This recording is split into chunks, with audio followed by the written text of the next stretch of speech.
ছোট্ট সোনামণিরা, এখন আমরা শিখব ব্যঞ্জন বর্ণ।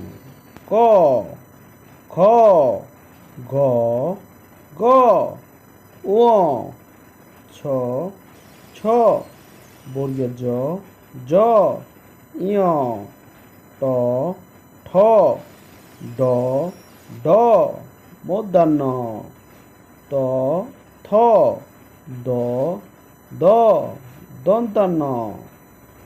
আমরা আবার বলছি, ক, খ, গ, গ, ঙ, ছ, ছ, বর্গের জ, জ, ঞ, ট, ঠ, ড, ঢ, মূর্ধন্য, ত, থ, দ, দ, দন্তান্ন।